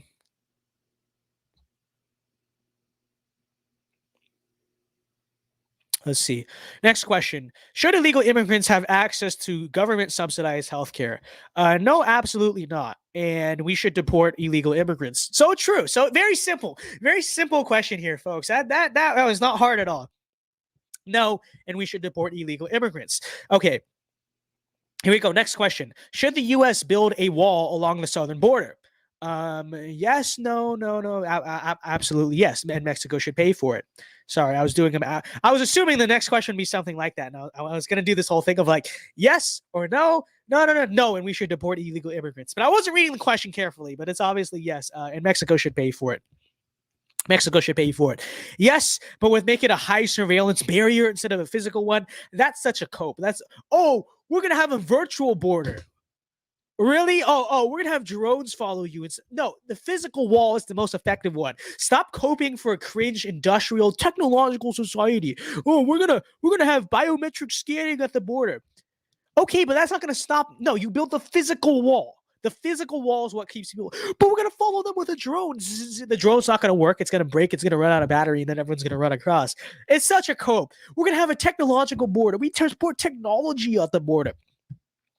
What is that? What the heck is a virtual wall? There's no such thing as a virtual wall. There's a physical wall. That's what works. And Mexico should pay for it, by the way. Okay. Let's see. Should sanctuary cities receive federal funding? No, and we should ban the use of sanctuary cities. I think that's pretty self-explanatory there. I thought I remembered. Okay, from what I remember from this test, there were more immigration questions than this. Why are there only like 3 of them? Let me see. Yeah, here they are. Okay, I don't know. I remember there being more. Okay, let's just answer these for fun before we finish here, guys. Okay, should children of illegal immigrants be granted legal citizenship? Good question. No, any illegal immigrants should be deported. Should undocumented. Okay, should illegal immigrants be offered in-state tuition rates at public colleges within their residing states? No, any illegal immigrants should be deported. Should local law enforcement be allowed to detain illegal immigrants for minor crimes and transfer them to federal immigration authorities? Yes, illegal immigrants should be turned over to federal authorities and deported. So true. That was fun. I wanted to do that. Okay. And it literally showed the wrong zip code. So don't trust that. I'm on VPN. Don't trust that. That's a fake zip code. Okay. If the 2022 Florida U.S. Senate election were held today, who would you vote for? These are, I'll probably say Luis. I'll say Luis Miguel. He's the guy who I'm most ideologically aligned with. We like Luis Miguel. Actually, we spoke at a mandate rally that was put on by him. That was very good. He's based. Luis Miguel is incredibly based. But he's not even running for Senate anymore, by the way.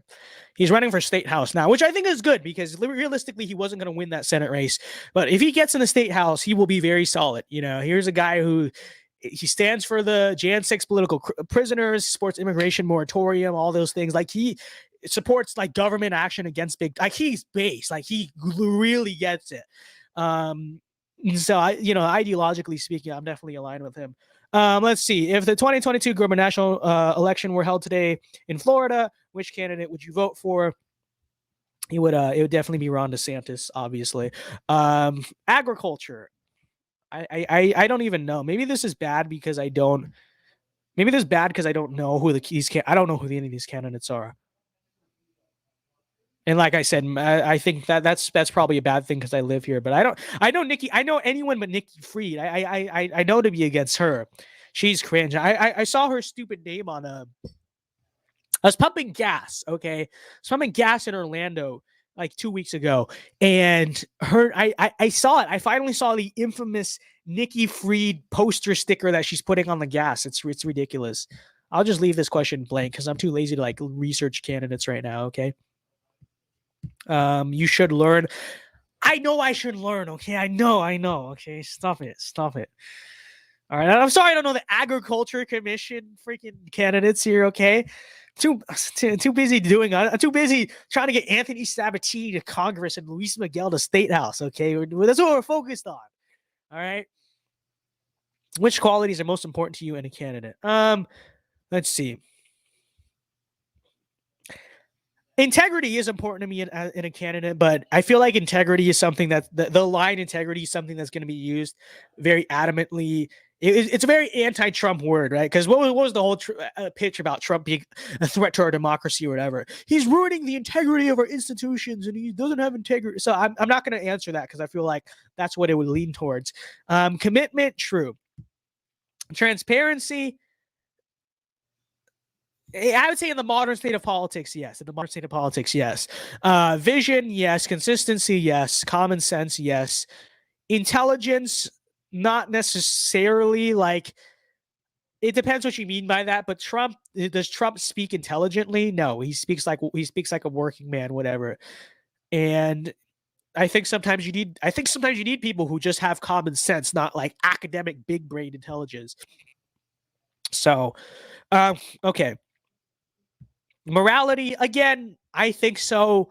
Absolutely. But, like I said, I feel like this is kind of a anti-Trump psyop kind of word. So I'm not going to do that. Diplomacy is cringe. Honesty. Everyone likes an honest politician. Determination, yes. Effectiveness, yes. Electability, to an extent. I mean, I think it's reasonable to say, is this person a realistic candidate? I wouldn't say it's the first thing I look for in a candidate. I think I look for... I think electability is more like a pro or a con. I don't think it's like a thing I look for. Leadership, yes. Courage, yes. Foreign policy experience. Oh, what? So we can handpick someone from the State Department. Yeah, who has foreign policy experience in America? A bunch of neolibs and neocons. Run John Bolton or Hillary Clinton for president? Absolutely not. Confidence, yes. Accountability, yes. Ability to inspire. I mean, we like that. That's good. Charisma is good. Well, Trump is a businessman. It's not necessary, though. So I guess not. Humility. At a personal level, obviously, I think humility is important. But there is something to be said that, like, a strong leader, like, has this sense of like a strong personal identity. So not really, to be honest. Okay. Sense of humor, it's not a must, but why not? Trump is funny. Emotional intelligence, it's not what I look for. I think it is good, though. It is good to be able to like tug on the heartstrings of voters. Like that is something. You are a very effective leader if you can do that. But not necessarily. Patience. No, we don't have patience. I want a candidate who is impatient, okay? We are not patient with the state of America. We have to fix things now, okay? In fact, we had to fix things like 20 years ago. We don't have time for patient candidates or patient leadership. No, we need to be aggressive. We need to be utterly impatient with the utter state of this country, okay? So absolutely not. I'm anti-patient. It's fashion style, shut up. That's irrelevant. All the people I like have good fashion style anyway, so that's not resilience. Yes, you absolutely need to have resilience, because if our guy's getting into office, he's going to take a lot of flack. He's going to be taking a lot of flack. He's going to be despised by the institutions, by the establishments, and he's got to be ready to take it. So it's true. Resilience, yes. Ability to unify, no, not really. We're past the unity, okay? We need to get things done. Toughness, absolutely. Strategy, yes. Creativity, why not? Patriotism, yes. Okay. All right. What is another question you'd like to see added to this quiz? I would say I would like to see thoughts on VinceDao nationalism. Okay. There we go. Submit. Let's see what we get. Now, as you guys know, I'm Trump 2024. Growing up in a broken home. Okay, shut up. I'm Trump 2024. You guys know that. So, and that's what I am. But I'm curious what this test is going to come up, because you never know. The way we answer the question, the way they assess it. If it's accurate, it should be Trump. But maybe it might not be, because the reason I support Trump 2024 is not necessarily entirely everything having to do with policy, right? I think there's kind of an ideological sense to it. There's a practical sense to it. There's kind of the sense of we need Trump to continue what he started and stand up to the establishment, you know, be a threat to the system, shake up the system. And you can't quantify that by asking your questions on healthcare, immigration, whatever. So it might not even show that, but let's see. Let's see what we get. Let's see what we get. 100%. Let's see here.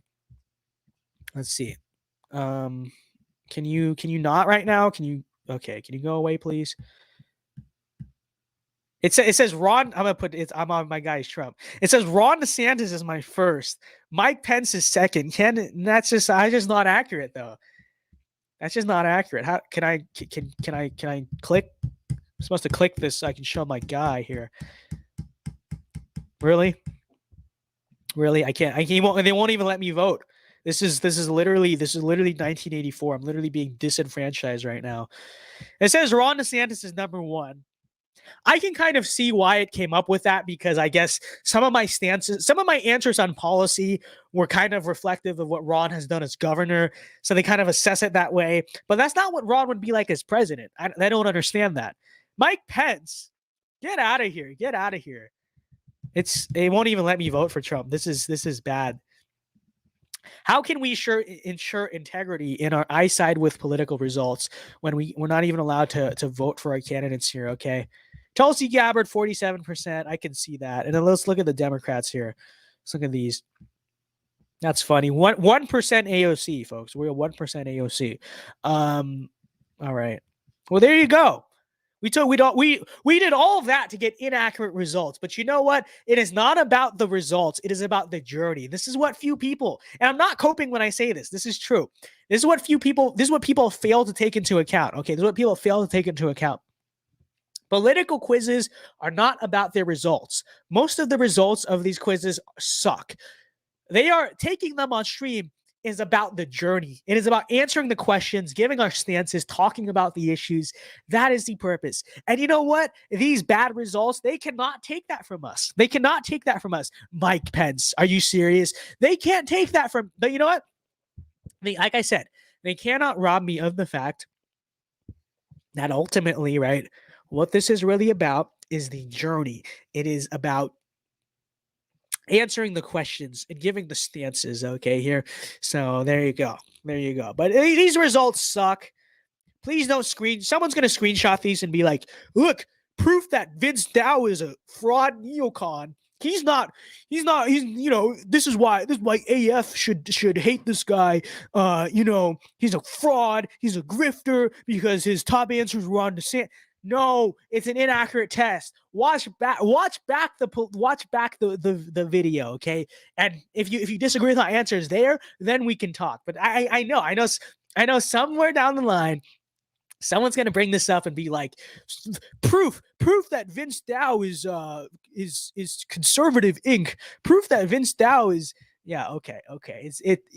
Did I not say the guy was Trump? Did I say I'm not in favor of DeSantis 2024? Okay, be quiet. You're annoying. 4% margin of error. It's so true. It's so true. They put how is Luis Miguel left? Luis Miguel is like one of the furthest right political candidates in the cycle. What are they talking about? I'm going to screenshot this and send this to Vince in fall of 2024. Trump's running. You can cope harder. He's running. Okay. It's true.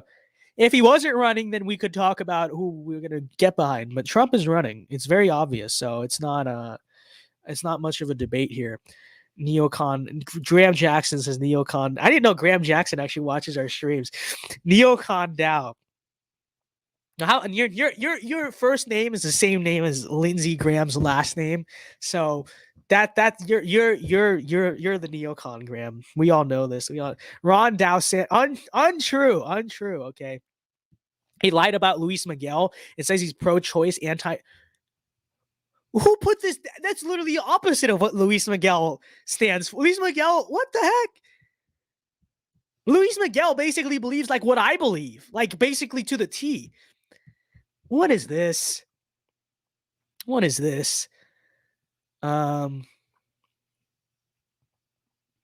To be fair, wait, let's see. To be fair, most of your opposition to DeSantis for president isn't based on policy. Well, that's what I said. That's why I said I could see why the answers came up like this, because, you know, in terms of like, I think when you compare DeSantis's policies as governor compared to Trump's policies as president, I could understand why I come up as DeSantis on this test, but that's why you can't measure though the way DeSantis will be as president, right? And the ideological component to this and the populist component, like you can't measure that. So I do understand this. So at least Lindsey Graham isn't on them. So true. They used to have a lot of different people on here. Let's see. So these things. I guess I agree most with Ben Shapiro on the pro-life. I mean, that is true, but like, okay, whatever. Let's see. Is there like a political? Is there like a okay here? Oh, here we go. Okay, now this is what we ought to look at. Traditional versus progressive. You side strongly towards traditional, meaning you strongly believe we should be in a civilized nation that honors traditional morals and values. This theme is most important to you. Okay, there we go. This is the good part of the test. This is the good part of the results right here. See, that is true. That's absolutely true. And you look at this, and I'm further right than all the candidates. I think that's accurate on this question. That's definitely true. That's very true. Assimilation versus multiculturalism. You strongly side towards assimilation, meaning you strongly believe we should be a unified culture. This theme is most important. And again, I'm like further right than everyone on it. So true. Politically incorrect versus politically correct. You side moderately towards politically incorrect, meaning you believe our society is becoming too sensitive. Language that's direct and dishonest. This theme is most important to you. I don't think I'm moderately anti that, but okay, I'll take the premise. I'm still further to the. It's really weird how they have right left like flipped here, but okay. Anthropocentrism versus environmentalism. You strongly side towards anthropocentrism. I know what this word means, but am I saying it correctly? Anthropocentrism. Yeah, I am. Anthropocentrism, meaning you strongly believe humankind is the central element of existence. I believe. And that's not like directly what I believe, but in the sense that we're given dominion over the earth and nature and resources and wildlife and everything exists to serve us and we have dominion over it. Yes, this theme is most important to you. Yes. And I think that's the Christian view too. You know, it's a conservative view. It's a Christian view. It's true. Unilateralism versus multilateralism. You moderately side towards unilateralism, meaning you believe policy decisions should be made solely by those who are most affected by the outcome of the decision, despite opposition from those who are less affected or not affected. This theme is most important to you. I don't think that's accurate the way it's framed, but I do kind of agree that I don't believe in rule by democracy or majority. I believe in minority rule, largely speaking. So I'll take that. I can see that. You side moderately towards libertarian, meaning you support policies. That's not true. Cringe. Shut up. This is slander. This is literally slander.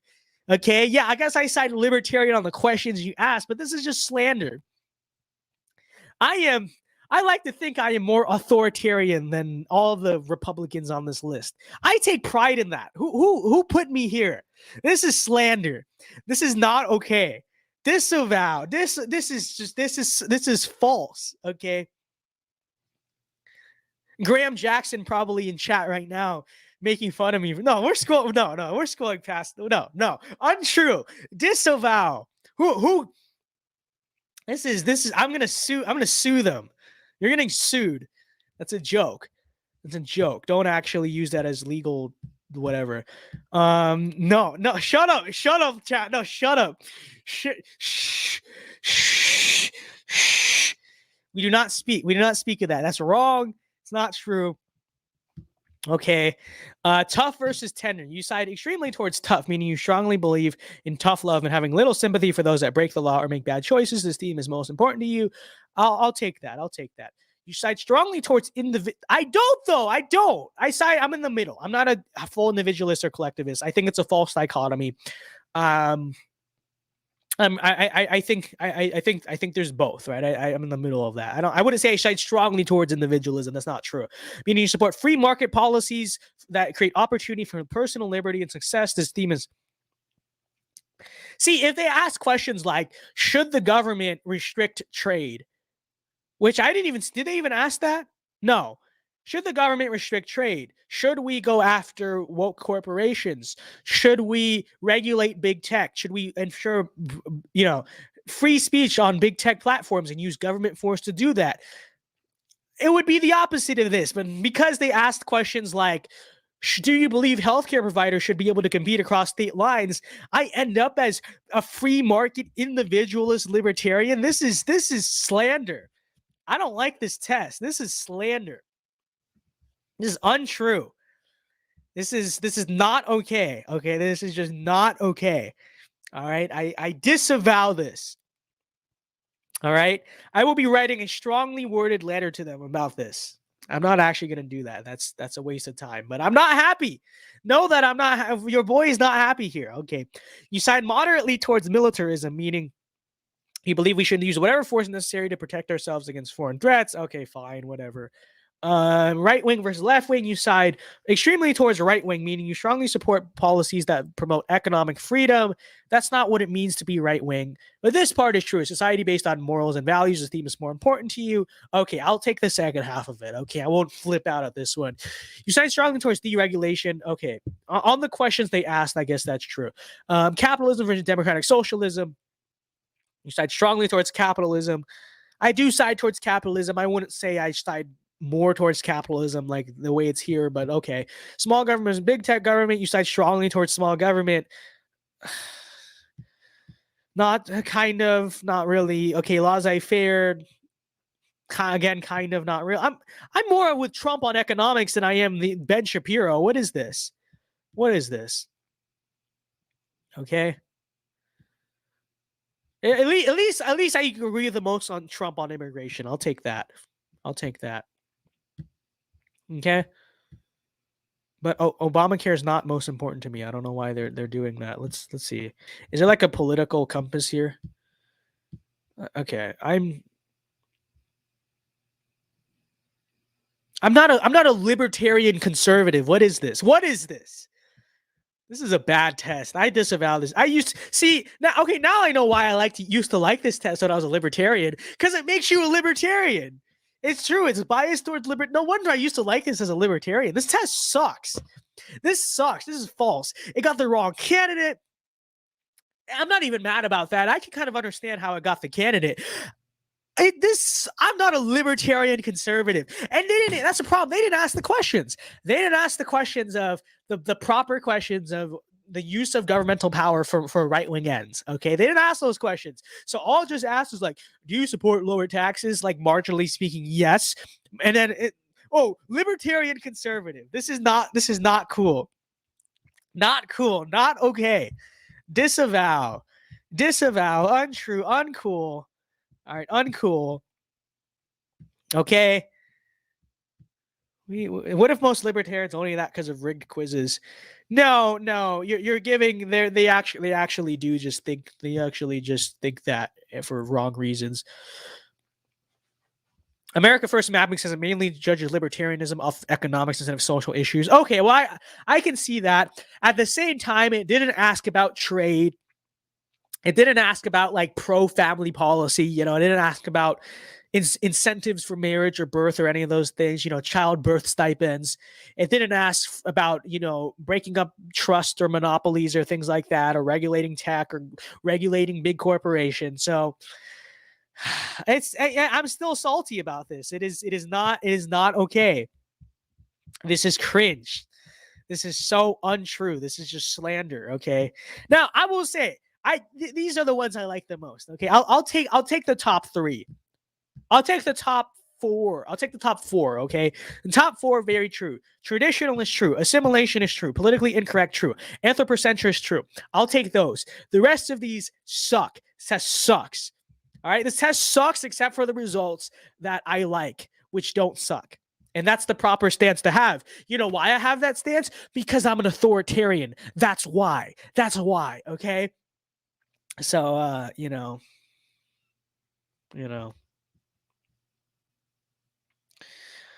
Vince wants free trade of GMO weed. No, I don't. No, I don't. This is slander. Why are you lying? Slander. I'm against the weed. Actually, that's the other. That's Vince is leaving APU for a reason. It's gonna happen now. It's gonna happen because the I side with political test. Thanks to the I side with political test, I have to resign as chairman of the American Populist Union. It's true. It has to happen.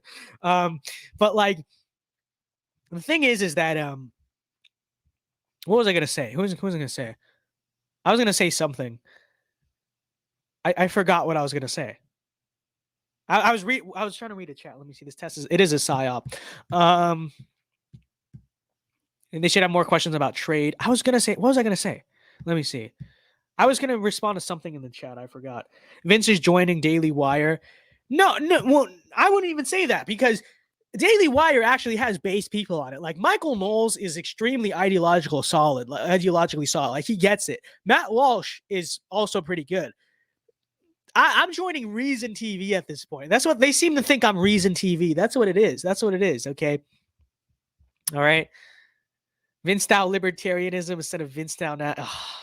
It's inevitable. They will. This is a Brandon moment. It's so true. This is the most Brandon of Brandon moments. But be quiet, Josh. This test sucks. It does. Wait. I'm still trying to remember what I was going to say. I was going to say something and I totally forgot. And it was actually, I don't remember now. But it is what it is, folks. It is what it is. Okay, I will not be quiet. No, yes, you will. Yes, you will. I'm an authoritarian. I'm sorry, but it cannot be a Vince-style libertarian. Okay, the only Vince-style libertarianism will be like dystopian 1984 libertarianism where we like tell you you're free. Okay, that's Vince-style libertarianism. It's like an oxymoronic dystopian form of libertarianism. Okay, Vince becomes new Reason CEO. It's true. John Stossel, I'm coming for your job. I am. Okay, I am. I'm coming for John Stossel's job. All right. No, you will not unsubscribe. No, you will not. My authoritarian instincts are coming out now. Okay. I'm saying no, you will not unsubscribe. You will not tell Shank. You will not do any of these things. Okay. And they say I'm a libertarian. Be quiet. Okay. Next week, Vince Dow's authoritarianism's revenge tour. It's gonna happen. Vince is gonna vote for Joe Jorg. Be quiet. The utter state of the live chat. They're not trusting them. They're siding with the test. That's what you're gonna do. You're gonna side with the test over me. How dare you? You will face the consequence. When I am Caesar, you will not be given political favoritism. Okay, it's not gonna happen. All right. It's not. The utter state of this test, dude. And the questions they asked, they didn't even ask good questions, to be totally honest. Like most of the questions were decent, but it was missing a very key component. Big tech, trade, things like that. Like that would have really highlighted what I really believe. But instead they ask about Obamacare and taxes. And then it's like, you're a free market capitalist. No, stop this. No. Freak this. Screw this. Vince is going to run like a Republican lose by 1 point. Be quiet.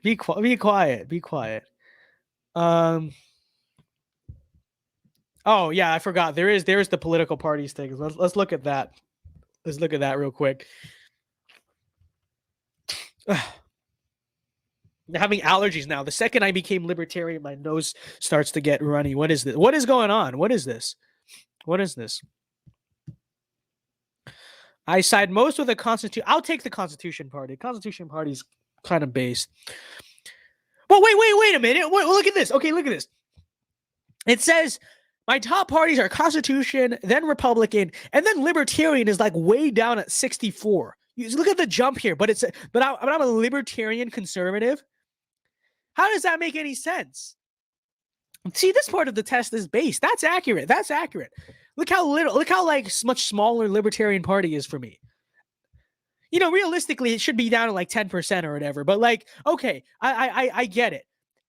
But then how does it at the same time say you're top candidate? Oh, okay, top candidate, whatever. You're a free market capitalist, libertarian guy. That doesn't make sense. This doesn't make sense, guys. It doesn't make sense. I mean, I'm a registered Republican, so I guess we'll say Republican. I side most ideologically with the Constitution Party, though. That part is true. It still won't let me vote. Can I please vote on the ballot just to show the test that they're wrong? U.S. Senate? How do I... That is not what Luis Miguel believes. What is this test? Left-wing regulation, passive. Luis Miguel is not that. Okay, now we know where the hit jobs of this test started. Luis Miguel is a left-wing environmentalist. No, he's not. He's a right-wing anthropocentrist. Really? This is ridiculous. They don't know. They don't know how to handle. Oh my gosh, Ron DeSantis. That's true. I do support Ron DeSantis for governor. Okay, I'll give it that. That part is. I'm fine with that part. All right. I guess I'm with Witten Simpson the most. Okay, so I know that in the primary. I'll just assume that's true. Okay, I'm voting. There you go. I'm voting for him. All right, be quiet. You suck. You suck. I side with. You're terrible. Your test sucks. All right. Okay. Well, there's the test, folks. There's the test. Okay. So we'll do Q&A here. We'll do Q&A for the next hour. We'll talk. We'll have fun. Let me check. We got a super chat real quick. Exactly. Trust the plan or else. I will redeem myself for this the utter state of this. Okay. You have to trust the plan.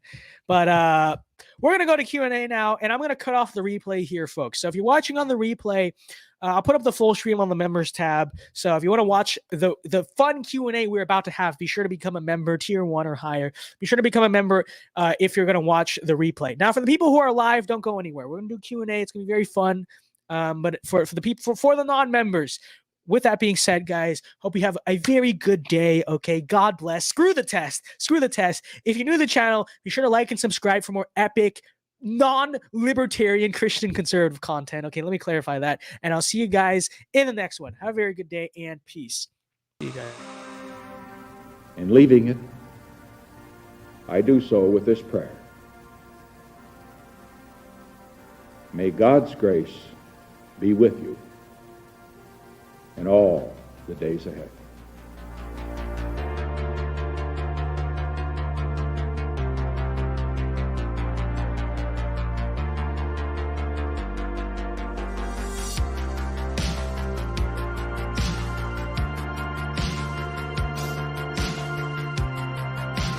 He is a globalist, and we are nationalists. He believes in some Pax Universalis. We believe in the old republic. He would put America's wealth and power at the service of some vague new world order. We will put America first. So today we call for a new patriotism, where Americans begin to put the needs of Americans first. For a new nationalism, where in every negotiation, be it arms control or trade, the American side seeks advantage and victory for the United States. And the people of this country need to recapture our capital city of Washington from lobbyists and registered agents of foreign powers who are hired to look out for everybody and everything except the national interest of the United States. And our Western heritage is going to be handed down to future generations and not dumped onto some landfill called multiculturalism.